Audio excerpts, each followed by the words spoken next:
Hello, everybody. Good morning. I know time is precious for us all, so I love starting on time. For those that don't know me, my name is Christine Kaur, and I'm the CEO and founder of People Coach. And our goal is to unlock people and organisational potential.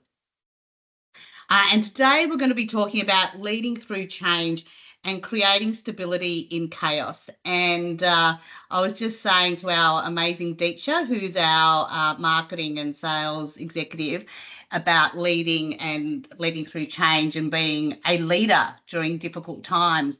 And today, and I know this is going to sound awful, and I don't know how you're going to feel, but I've come home from travelling for 3 days to find out we've got a mouse plague in our house. My husband has to go to have an operation that we found out yesterday is going today, and my other son has to go and have surgery next week. And in between that, we've got strategy planning, budgets, and everything else. So I think when you think about leading through chaos, a lot of us are sitting here thinking about how do I lead through the chaos and change in my organisation. So when we're thinking about restructures or budgets or competitor changes or whatever it may be, it's also about how we're leading through chaos and change in our own lives, because every single one of us who's a leader, and we define a leader as being a leader of self. You might not have direct reports, and or leader of others. How are we managing ourselves through this? And so I think that's a really interesting thing to think about as I'm going through. So our purpose here, as I said, is to unlock the people and organisational potential through the democratisation of coaching. We believe that having a coach by your side is one of the most critical things in being able to lead more effectively and more profitably for organisations and for yourself. Now, out of today, I think the key things are, when you're leading through change, the importance of a clear vision of yourself as a leader, of your team, and what the objectives are.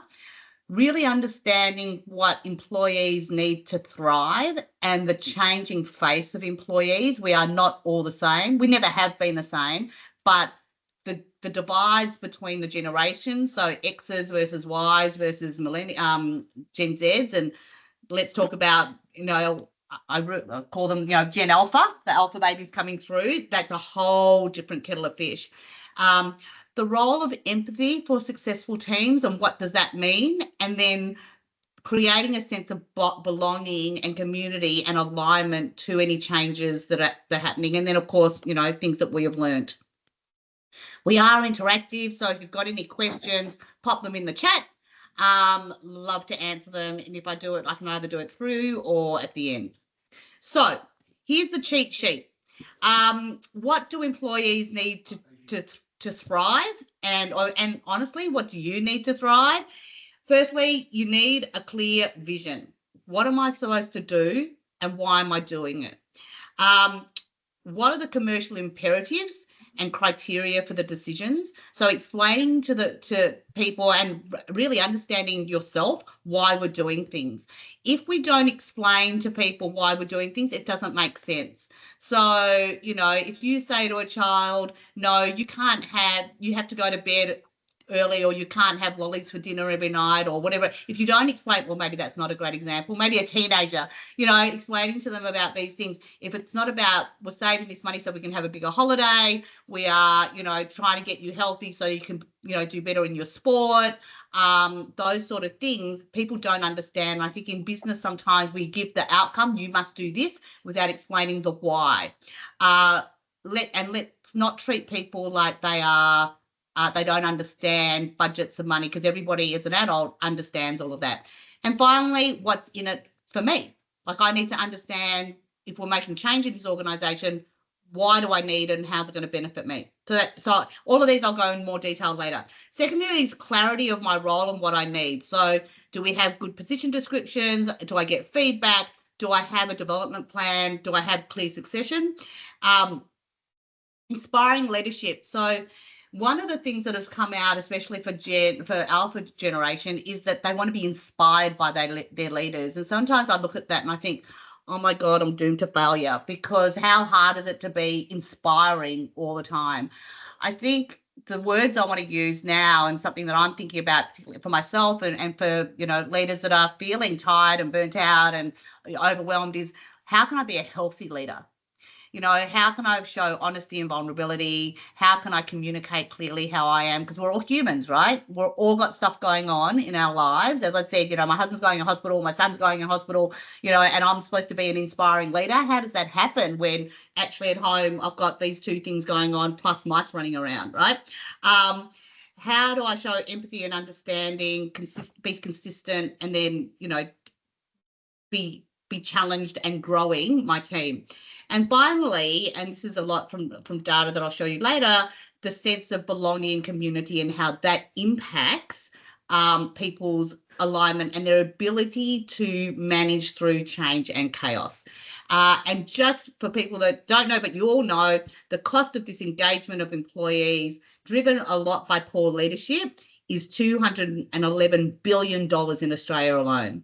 Now, that's, quietly quitting, that's making mistakes, that's just not caring, that's absenteeism, that's resignation, that's all of those things is costing us billions and billions and billions of dollars every week, every month. So it's really important here that we do some stuff around here. And not only that, as leaders, it's hard. When your people aren't, on target, when you're trying to inspire them, you're trying to implement change. Sometimes maybe you don't even agree with the change. It's hard. So let's give you some tips now on how to work through that. So the first thing is one clear goal. Now, if any of you have ever heard James Chisholm speak, I highly recommend it. He uses a lot of sporting analogies. I do not. I am not a sports person, and I don't understand, and I use the wrong terms. I often use the words, poles instead of goals and those sort of things.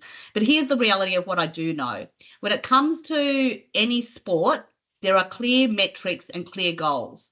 Everybody knows that the goal is to get the ball, the football, on the other end of the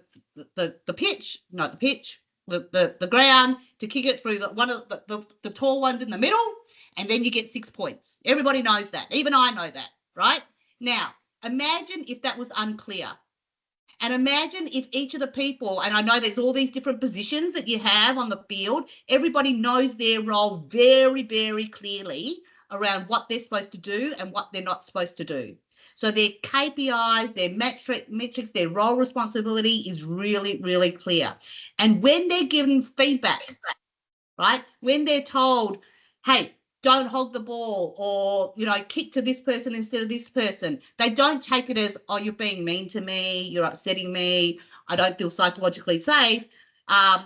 Maybe they do or maybe they don't. But part of it is also, it's feedback with the intention of achieving the goal, right? So I think the one question, so through each of these slides, I'm going to ask you the question, do your team and do you know what your one clear goal is? And if you don't, you need to make it clear. Your role as a leader is to be single-minded and focused around that. Now, I know that's hard when you've got about 17,000 priorities going at you, but settling down and going, for this thing, the one single goal is this. For this, next project or next task, the goal is this, right? And being really clear about it, because if you're confused, everybody else is going to be confused. So that's the first thing. The second thing is say it again, and then say it again, right? The average attention span of an adult is 8.25 seconds versus a goldfish, which is 9 seconds. So we now officially have less attention span than a goldfish. And for the younger generations, it's less. It's something like 7%. 7 seconds, sorry. So if you're dealing with Gen Zs and alphas and anybody got teenagers, the attention span's like 3 seconds. So to say, and so we coach a lot of people, thousands of people every week, and we'll hit, people will say things like, but I sent an email. I talked about it at the town hall. I mentioned it at our monthly meeting. How many other conversations and emails and Slack notifications and Teams notifications have we had in the last month that we're going to remember something that said a month ago. It doesn't happen. So being really focused on clear messaging, single messaging, and then repeated messaging is important. And then, of course, the standards of communicating to people in the way they need to be communicated to. So some are verbal, some are written, some are, visual, and so forth. The thing about this one too is what's in it for me. Even though, the innovators in AI think that, AI is the be all and end all because you take emotion out of it and we all can be logical. We as humans are emotional beings, right? And so, and we're hardwired to not want change, to be scared of change, because change often means something dangerous is happening.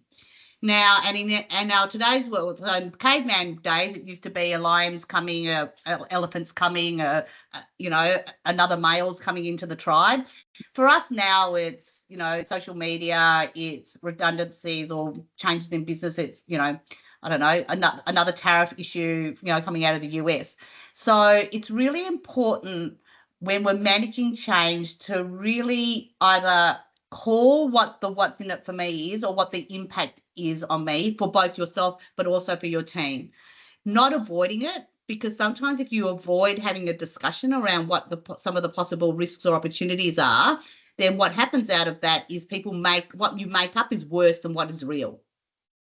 So really being clear about and sharing with your team members what is in it for them to make the change, and what are some of the things that you're overcoming. And all of this stuff, I know as leaders, takes time. You guys don't have time. If you're a leader of a team, you're time poor. In fact, everybody's a time poor. Nobody we meet with says, hey, I'm cruising, do you want to have another 15-minute conversation because I've got nothing to do today, right? But spending a bit of time up front talking to people, ensuring that they understand, having a conversation about it, describing what's in it for them to make this change, what are the opportunities for them or the business, that can save you, hours and hours of time later and a lot of frustration potentially. Now, we talk a lot in a lot of our programs, from developing leader to advanced leader, around financial acumen versus commercial acumen. And in fact, one of the it's becoming more and more a mainstay when we're launching programs where L&D teams are saying, we want to build more commercial acumen into our business. Now, financial acumen and commercial acumen are two different things. Financial acumen is I know how to read a P&L. So I understand revenue, I understand cost of goods sold, understand, profit. You might or might not know the difference between gross profit and net profit and EBITDA, and then, reading a balance sheet. But basically that's a really simple discussion, right? And if you don't know how to read a P&L, again, Claude is my friend. Get onto AI, ask your CFO, ask your accountant, but understand the basics of reading a P&L, right? Because that's pretty standard business stuff. The difference between understanding and being able to read a P&L and having financial acumen, like does this make money or not, versus the commercial and business acumen is slightly different. So when we talk about commercial acumen, we look at total business and how does a decision impact. So a decision might make sense financially. So we sell it for this, it costs us this, and we make this massive profit on this thing. But that same decision could actually be very, very damaging on every other aspect of our business. So it could be, what's the impact on strategy? If we put our prices up too much, and all of a sudden we lose our competitive advantage, and I'm not talking about people coach, I'm talking about a general business. What's the impact on our ability to grow or to be, number one in the industry?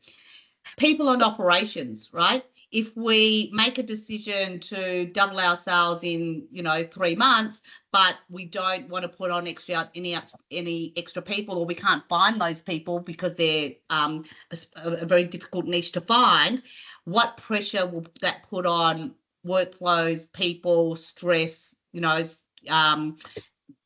being overwhelmed and so forth. And then finally, brand, right? what's the impact of this decision on my brand, whether it's my consumer brand or my employer brand or my brand with supplier.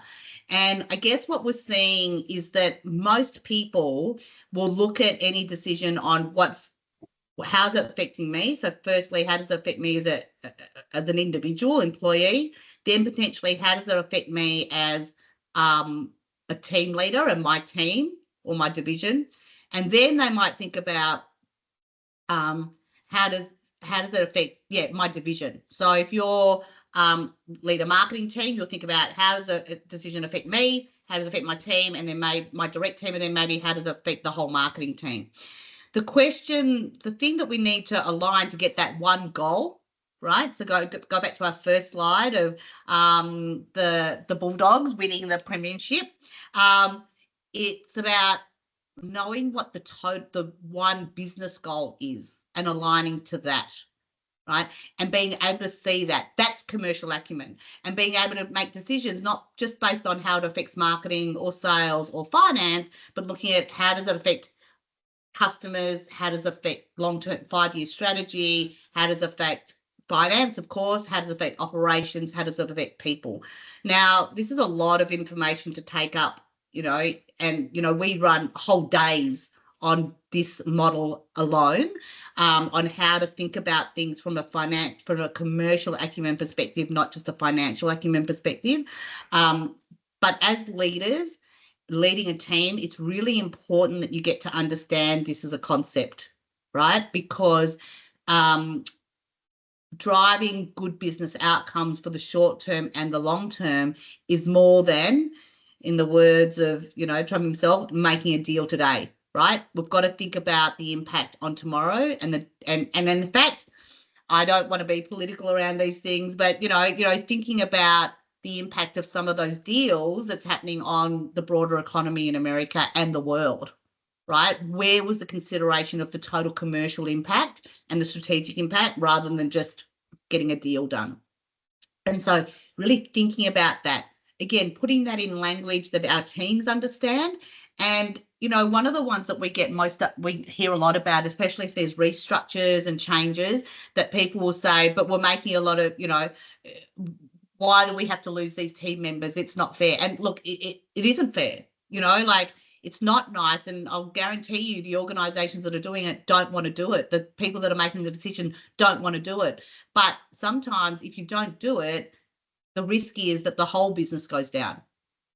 And so, if times are difficult, if interest rates are going up, if cost of production is going up, they're the things that we need to talk about, right? And people need to be aware of that. Complex and very emotional discussion often when we have this, but really trying to put yourself in a commercial mindset and a business mindset rather than a just about me mindset.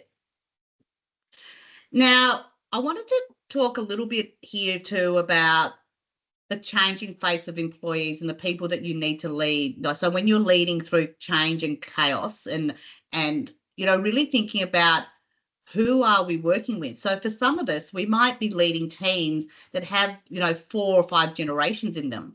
So, well, maybe 4, right? So you could have a boomer, an X, a Y, and a Z, right? And if you're in, hospitality or something, you might have some 15-year-olds coming through now, 14-year-olds who are Generation Alpha, right? So you could actually have 5 generations going through.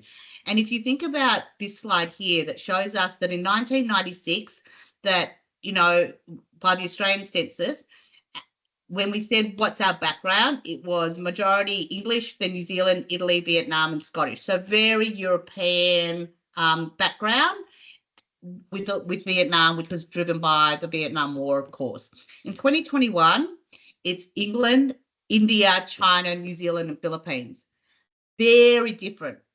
An Indian first generation immigrant that's here to study is very different from a Scottish or an Italian, right?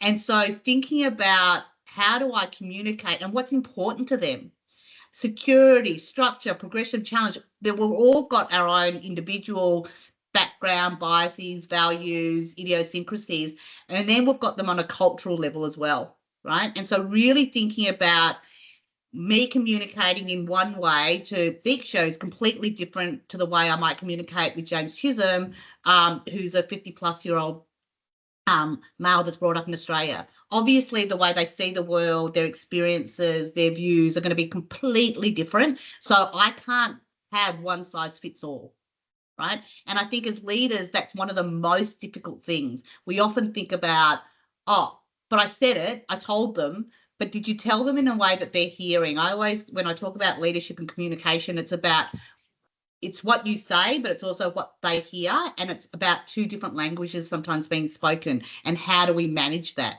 So that's on a cultural lens. And then let's add on not the gender lens. Well, there's a gender lens as well, but I'm not even going to include that.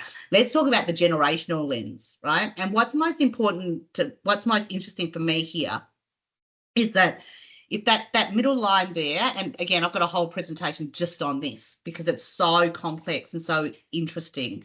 But when you think about, well, boomers, X's and Y's, pretty much they were quite similar in what they expected out of a leader. They wanted clear communication, they wanted approachability and integrity.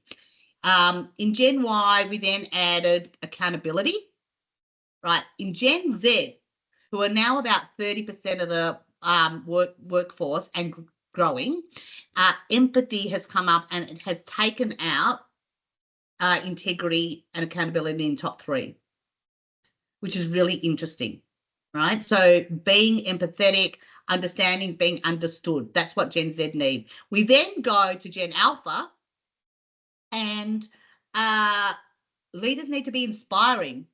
And that really does, I sit there and go, oh my goodness, how can I be inspiring every day? Because no one can be. And what pressure is that on a leader, right? So if you think about that, empathy and how are you going to be an empathetic leader when potentially as a Gen X leader myself, I've never had role models that were empathetic leaders, right? Because who I learned from were from baby boomers who were really directed control and autocratic and dictatorial in a lot of ways. You didn't argue, you were lucky to have a job, you just did what you were told. And now, so to change the way that I lead, change, how I learn to become a different type of leader to inspire others. It is, and I always say it's, leadership is easy and hard at the same time. It's learning how to communicate in a way that other people understand, plus understanding yourself and what drives you, right? That's a whole lifetime of development just there. So it's easy, but it's hard. But to manage and lead through chaos and change, it's critical that you learn the skills of empathetic leadership. What to do? Because I'm meeting, I'll have meeting. Sorry, somebody's on. If somebody could mute themselves, they just, yeah.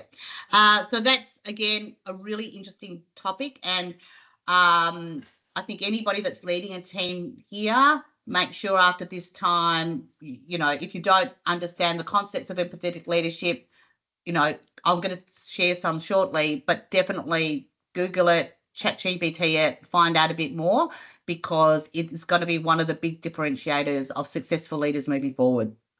So, now,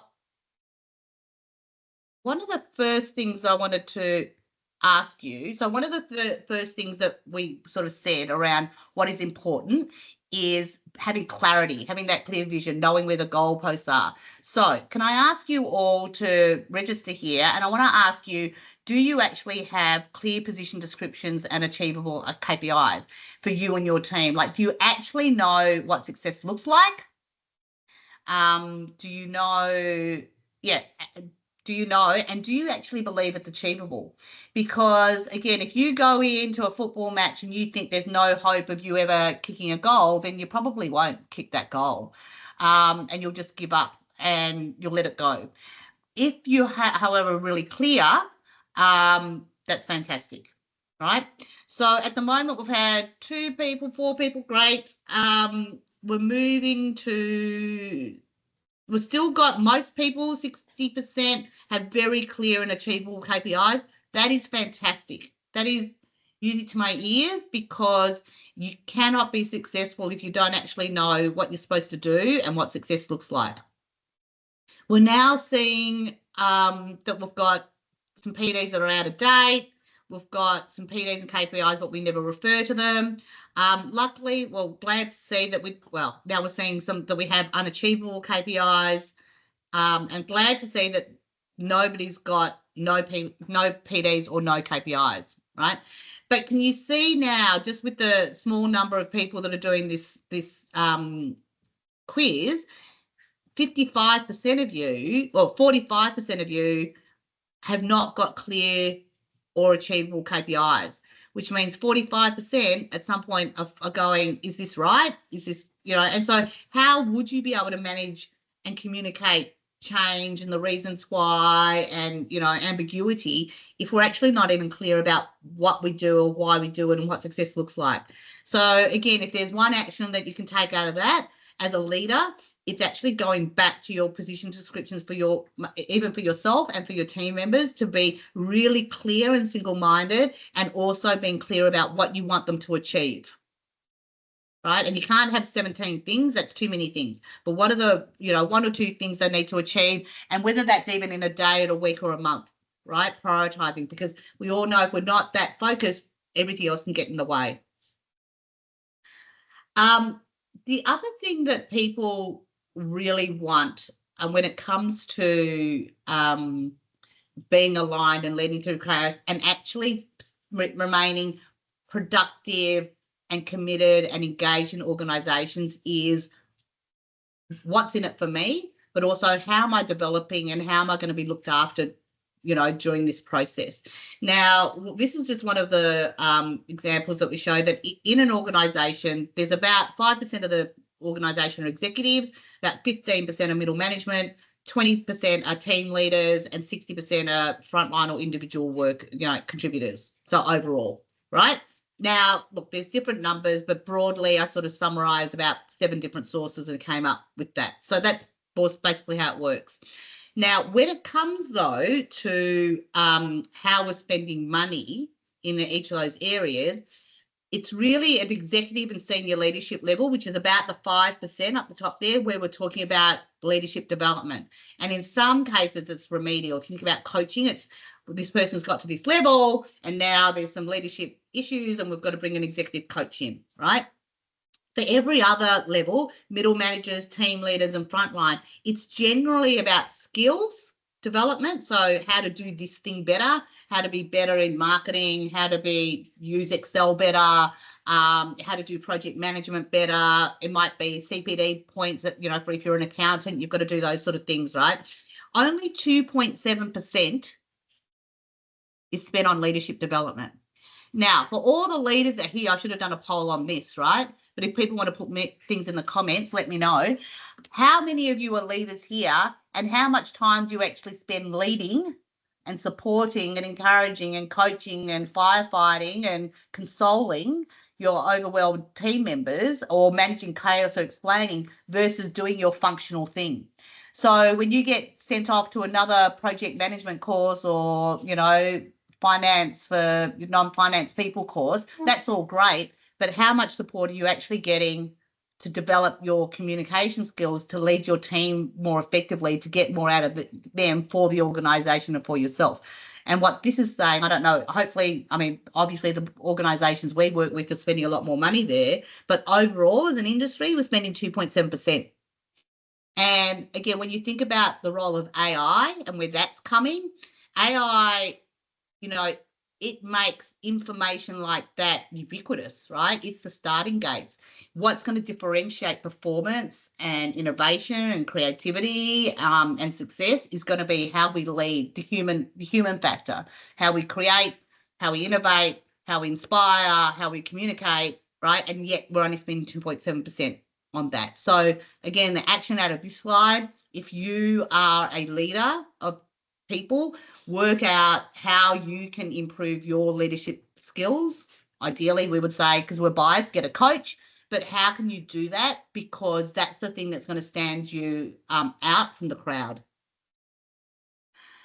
Now, when it comes to the principles of adult learning, I won't go into this too much, but basically that's how we're structured, that, and it all starts with what's in it for me.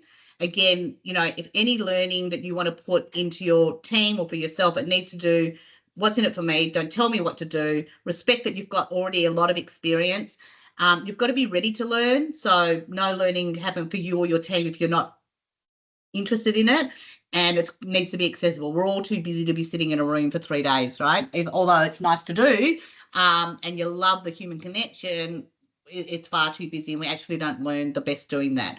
But I would think about, again, if you're running a change management process through your organisation, how do you make sure that it's got all those factors, right? Really being clear what's in it for the individual. Don't tell them what to do, show them, but let them be self-paced, on demand when they need it. Respect that they're, these people are, intelligent, experienced people, so leverage their current experience, ensure that they're ready to learn, and then make it accessible, right? Again, their change management processes are really good, but you've got to get the right program through. Now, empathy versus sympathy. A lot of the times, especially when we're talking to, let's say, more senior leaders, when we talk about empathy, we get a lot of, well, not a lot, but we get pushback on, well, we are running a business, right? We can't, why don't people toughen up? It wasn't like this in my day. And, why can't I, like performance management, I need to performance manage people. They need to do what they say. And that's all true. Empathy is not weak. Empathy is not soft. Empathy is not having minimum standards that are so low that, a snail can get over them. Empathy is putting yourself in a position that you understand, right? Versus sympathy, which is feeling sorry for someone's misfortune. So when you're managing change, when you're leading through change, when one of your team members is feeling overwhelmed or frightened about things that are going on, showing that you are empathetic to that can get you a long way. And it's simple words like, I know this is a difficult time for you to see that your job is changing and the way we work is changing. I also feel a bit uncertain about it, right?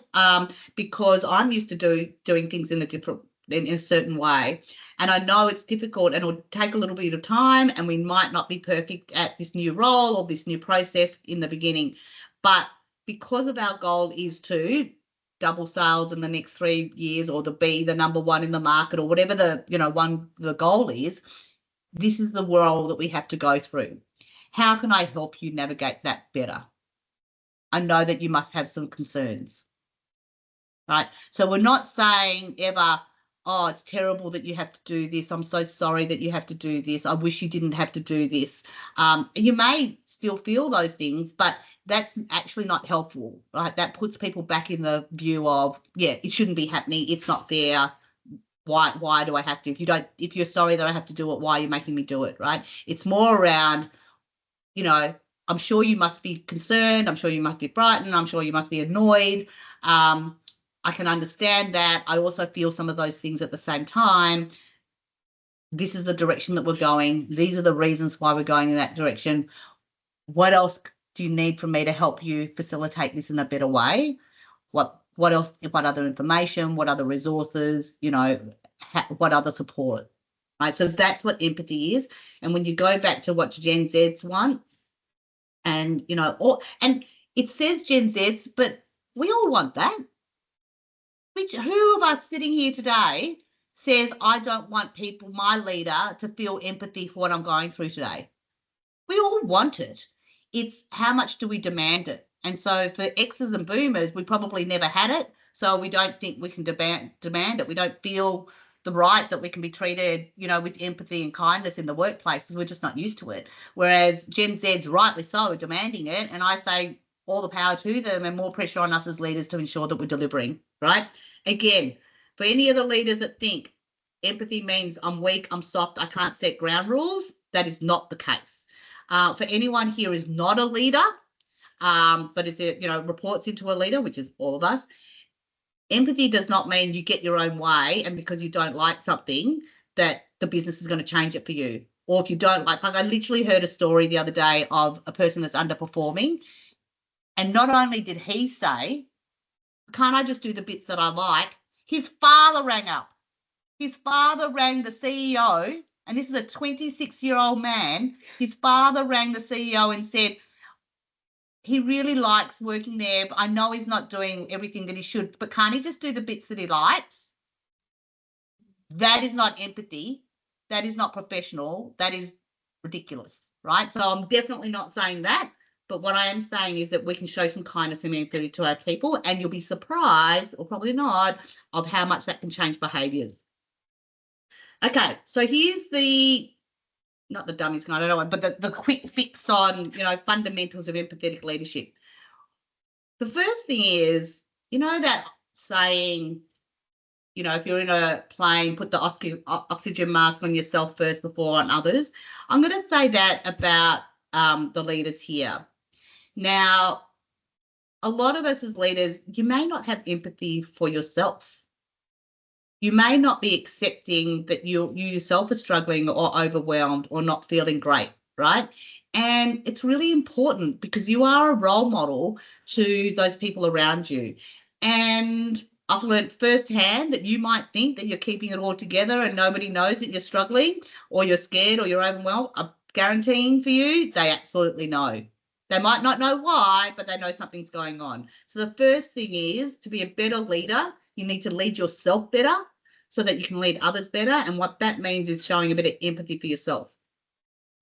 Active and intentional listening to understand, not to interrupt. And we've all heard that, but just being listening to what someone's talking about, not to tell them what you think about it, but also just to be curious around it. So someone says to you, I feel overwhelmed. Rather than responding, well, we're all overwhelmed, we're busy, everyone's busy. It could be, and I'm sure none of you will say that, right? I'm making that one up. But it might be, I understand that. I also feel overwhelmed. I'm curious around what specifically is overwhelming you at the moment. And quite often when people start, so that's a coaching technique, when people start to answer, they can then go, actually, why am I worried about that? That doesn't seem to make sense. Empathetic leaders balance people and tasks. We have all got a to-do list that's too long. We all have incredible pressures on us to achieve. But we do need to sometimes step back to go forward, especially during change and chaos, right? Actually sitting down, eye to eye, having a coffee and just saying, I'm checking in to see how it's going and how you're feeling about this change, the direction, the progress, and being really curious and understanding that. You'll be surprised how much value that can add in, productivity, engagement, and releasing discretionary effort. Assuming positive intent. So I say this a lot. When we're under pressure, when things aren't going our way, sometimes, and it's unconscious, because when I raise it as a comment, people always go, oh my God, I do say that and do that, but it's not right. We assume negative intent instead of assuming positive intent. And what I mean by that is, so a report sent to you late or wrong, or someone hasn't done a task, and our response might be, oh God, why didn't Dexter do that? And whilst we don't say it, our thought is, oh, she did that on purpose. She's doing it to annoy me. Now, when that comes out of your mouth, you're like, oh my goodness, of course. Someone being late, sending something with a spelling error, getting something, a direction wrong. No one's going out, generally, 99% of the people aren't going out to deliberately do that to make you angry and frustrated and get the project wrong, right? But in our own frustration of rush, of need, of tasks, we get frustrated. So I think, and even the way we speak to each other, assuming that if someone's blunt with you or abrupt with you or doesn't return a phone call, it's about you. Oh, they don't want to talk to me, they're rude to me, they're awful people. But actually maybe just saying, oh my goodness, they might be so busy as I am that they missed that email or missed that message, or they thought, forever I'm writing emails and then forgetting to press send because I've taken a phone call, and then 2 days later I'm like, oh my goodness, it's been in drafts, right? So my intentions were pure, my execution but my execution was poor because I've got so many things going on. And if you can just give a little bit of that generosity and positive intent to the people that may not be delivering to your expectations, that can go a long way. When you talk to your team, go beyond the superficial and dig deeper. And it's a bit like sometimes when people say, how are you? And you sort of know they don't actually want to know how you are. As a leader, it's really important, again, that empathetic piece, that you do genuinely seek to find out how your people are, because they'll pick it a mile off if you're not doing it, if you're inauthentic or unauthentic about it, right? And dig deeper. So, and if you don't understand, especially if they're a different culture, a different gender, a different religious background, whatever the difference may be curious about it. And I know there's a lot of uncertainty and fear around sometimes calling or naming differences, but the way I do it is I'll always say, hey, as a 50-something-year-old Asian woman, I don't understand. So can you help me understand how you see this? And James and I, again, very different, beasts in many, many ways, will also often challenge each other, because I haven't been a 6-foot rugby player man, right? And he hasn't been a 5-foot Asian woman. So sometimes we see things very differently, and it's not about going, he's right and I'm wrong and you don't understand. And the fact is, I don't understand. He doesn't understand. So by actually saying, because it's not a lived experience, I don't know what Deeksha feels, because I haven't been a first-generation immigrant that came up by myself in my 20s. I know a little bit about it because my mother did it, but I don't know what it's like for Deeksha. So you've got to ask, how does that feel? How do you feel about that? That must be difficult for you, not having your parents around all the time, all those sort of things. So dig deeper, but, acknowledge that you don't know. That's why you're asking. Be curious, put yourselves in those shows, challenge kindly and respectfully. So again, empathetic leadership does not mean letting everything go through to the gatekeeper, right? It means you still need to set parameters and boundaries. You need to still set KPIs and goals, and you've got to communicate those in a clear, concise, we love Kim Scott's radical candid way. You've still got to do that, and it's okay to do that. You just don't have to be, I suppose, mean about it. Reward and recognition in their language. We get a lot of feedback, especially from younger generations, of not being acknowledged. And, although it's been disproven, the whole concept of the 5 love languages, I still like to use it. So do people need kind words? Do they need those kind words in private or in public? Like, do they want an award? Do they want a gift? Is a bonus or, gift card? Is that what they want? Do they want learning experiences? Do they want to just spend time with you? Do they want you to, go to lunch with them and talk about them? What do they want? But really making sure that you are spending time, especially during change and chaos. You need to double down on the human element, right? How are your people going? What's going on with them? And also sharing what's going on for you. Be a role model, right? Employees, your team members, even, your peers are a bit like, your children, in the sense of children will follow not necessarily what their parents say, but what they see their parents doing. Right. And so it's really important that we also are that role model, and we are all role models to everybody that comes into contact with us every day.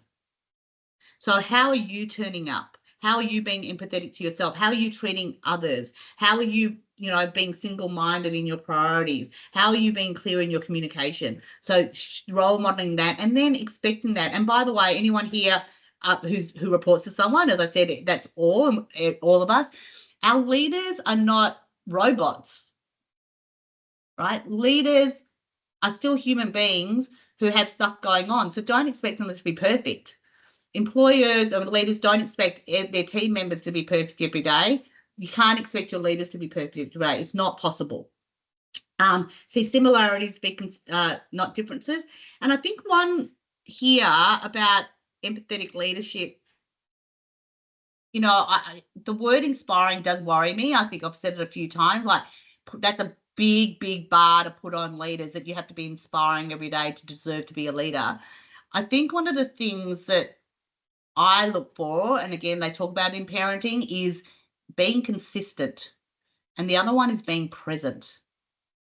So if your team members know that you are consistent in your delivery, in your priorities, in the way you communicate, in your values and how you make decisions and your decision-making criteria, and you're consistent across all team members, and that you're present when you're communicating with them, that will go a long way to calming everything down when there's chaos and change, because they know that they've got a beacon in you that they can talk to, and they can get a consistent and hopefully a calm response to something, or at least clarity on what needs to be done, and that you will listen to them. Right. And then radical candor, again, love Kim Scott's work on how to have courageous conversations, feedback and transparency. The short notes are: be clear, be kind, be concise. Right? If you haven't read it before, Google it. It's really simple but very powerful. Okay. The one last thing I want to talk about is that the number one metric as defined by Culture Amp of engagement is belonging. And belonging is defined as the feeling of security and support when there is a sense of acceptance, inclusion, and identity for a member of a certain group. It's when an individual can bring their authentic self to work, right? Now, if you think about times of change, it's even more important that your team members and yourself feel part of the team that's implementing the change, that feel that you belong there still, and feel that you have something to contribute, and that you're accepted for all your, for your authentic self. Now, we are still businesses. It means that, we can't always bring every view or every personality trait into the workplace. That's not acceptable. We're still a professional group of people that, may actually not even be friends if it was not for work, but in the workplace we need to be civil, respectful, communicative and so forth. But it's being known that you're not going to be penalised for that. And again, that's not saying that you have to like everyone that you work with. Like, that doesn't have to happen. But that sense of belonging. The other metric they talk about is that engagement and loyalty goes up if you have a buddy at work. So when you talk about that buddy concept, the work wife, the work husband, the work person, do you have that person? And if you don't, go and find one, right? They don't have to be in your team. They could be someone in a different part of the team. They could be a peer. They could be in another division. But find someone that you can download to that is your bestie at work, because if you do, your sense of well-being, your sense of connection, your sense of engagement will go up.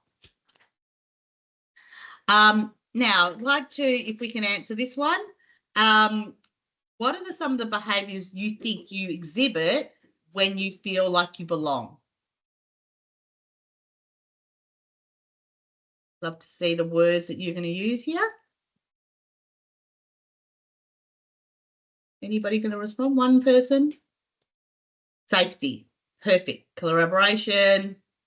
So think about it. When you have confidence around and you know that you're understood and you belong, your ability to communicate, to take feedback, to give feedback, to innovate, to ask the dumb question, to tell the dumb idea that could be, the next new innovation. Feel happy. I love that, right? How free are you when you feel happy and safe in your environment, right? You feel confident, you feel positive.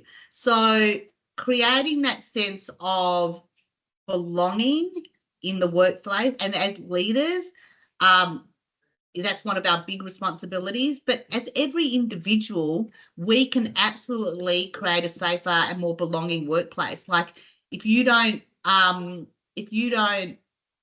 lunch with your own, 3 or 4 people, bring somebody else along. If you're the only person that doesn't understand football, like now we laugh about it. I'm like, I don't understand who played or who won. I know goals, I know points, I know the big poles in the middle are the ones you want to get through, not the two on the other side. I know those things. But, so now our conversation about football is shorter and we talk about other things as well. right? So really being observant and empathetic of how other people may not feel like belonging, especially if they're from a different culture, if they're from a different gender or religious background, different school network, different industry, the new person to the team, all of those things. Helping people feel belonging. It also actually leads to greater engagement, and people stay in organisations longer in the first. If they're onboarding, if they feel more accepted in the first 3 months, they're more likely to stay longer. So there's a whole drop to the profit line too, as well, by creating belonging. I'd just really be interested to hear here how many people measure belonging, and how many people know the results.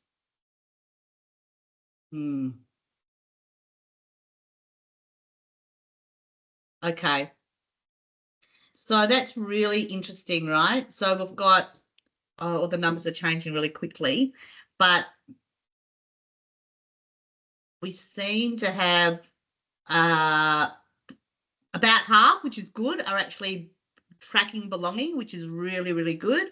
But we don't know results. Well, now it's only 40%, right? So if you think about that, again, Culture Amp, who's one of the biggest, engagement sort of organisations tracking, well, they're across, the world now.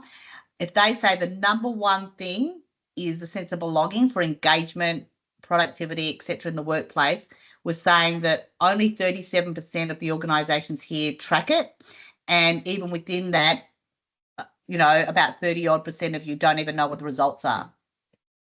So again, for anybody, if there's HR, or if you're in a leadership role, maybe that's something you need to push around. How do I get this belonging metric? It doesn't have to be Culture Amp if you're there, or amazing. There's lots of other tools, but it's a simple thing to just track that.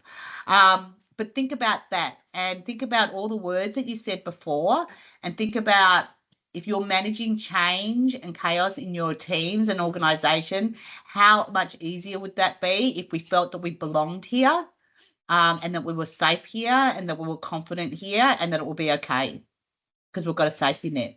Imagine how easier that will be. So how do we create belonging? Measure it. So get a culture out. We also work with a company called Prosper X who do engagement surveys very quickly. So first thing is you've got to see the people that you're working with. They're not just employees. They're not just the head of blah, blah, blah. They're not just the person that's going to fix, your computer when when it freezes. See the human. Connect with the human. It doesn't take a lot to know, how are you? How was your weekend, right? Support when you need it. Now, there is two parts of this support piece. One is you need to slow down as leaders and human beings to see it in other people. The other point is you've got to ask for it too. A lot of people are shy to say, are you okay? You seem that you're not being great. Is it okay? Can I help you? Sometimes you've actually got to go and ask for it and say, I am struggling today. I was at another presentation last week or earlier this week, the time's flown, and I told them a little thing that James Chisholm and I do. And there's a concept, I think it was Brene Brown, that said there's no such thing as 50-50 in a relationship or partnership. It's together we have to be 100%. And so one of our things is that, when one of us, James and I, are feeling a bit not quite there, we might just go, I'm a 30. So together we need to be 100, but I'm only at a 30. So then James can go, it's all right, I've got you. I'm 70, right? Or it could be the other way around. He's a 30 and I can be the 70. Some days we're both 30, and then we're going to go, what needs to change? What do we need to do? So the thing about support, you've got to see it and be present to offer it, but you've also got to ask for it, because sometimes, especially if you're a good actor, you might be hiding some things that other people can't see, and then you get angry that people aren't helping you or understanding you, but you're actually not told them, so it's not their fault. And finally, give reasons for individuals and your team to feel proud, not just of who they are, but of the work that they're doing. So I cannot underestimate the importance of reward, recognition, and empathy in this area. We get a lot of negative feedback. You haven't done this. This is late. You need to do that. We really need to focus on what people are doing well, and we need 5 times to 1 time, positive versus negative feedback. Now, we've got 5 minutes to go, and I'd love to open to see if there's any questions that anybody's got for me. I'm happy to answer any questions. I can see in the chat. Nope, there's no one's asked me any questions in the chat. If you've got any questions, write them now, or you can unmute, and I'm happy to. So, Natalie, do you want to unmute and ask a question?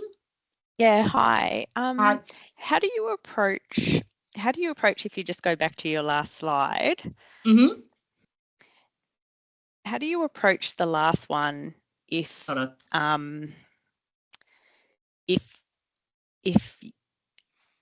how do you approach that with your leader? That you want feedback? You want positive feedback? Yeah. So if you're always getting the improvements, how do you approach that in your own upward feedback? Okay. So we love the model, and it's simple, everyone. You stop, start, continue. Right? So I would say to my leader, I really do appreciate everything you're doing for improvement. I know your intention is to help me do my job more effectively and to perform better and be more successful. But I'd really like to understand what I'm also doing well, so I can leverage those skills. And I'd really appreciate that, and potentially even telling me some of the things I need to, to start to do. So I just go start, stop, continue. And I mean, look, I use humor a lot. I'd probably say something like, and it depends on your relationship, I'd probably say, you're telling me a lot of the things I need to start and stop. Can you tell me some things about continue? Because I need to have a little ego stroke as well, and because I think people don't mean it. They're like, and his or her intention may not be to make you feel awful about yourself, but it might be just, you're already 90%, I'm just going to get you to 95, but they don't see that maybe you just need to be told, hey, Natalie, you're pretty awesome. You did that well. Thanks so much. That's good. Thank you. I'll send them my way. I'll tell him, her. Thank you. Any other questions?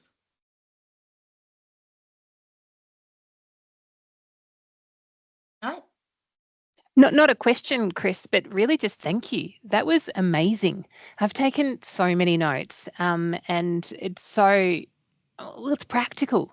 It's really practical, good advice that I think, certainly I think I can kind of put into action really, really quickly. So thank you for being so generous. And we already know you're awesome, Lisa. Manager Lisa Michaels there.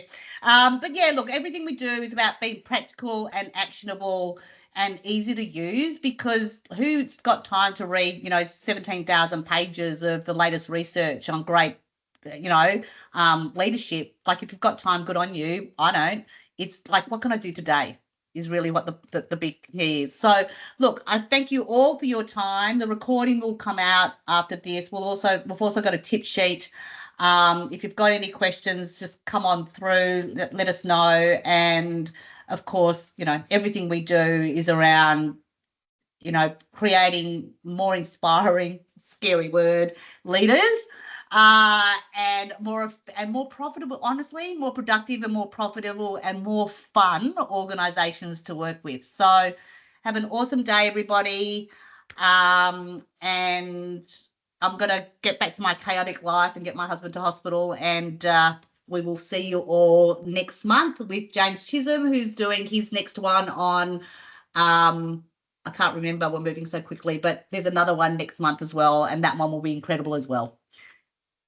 Goodbye, everyone. Thank you.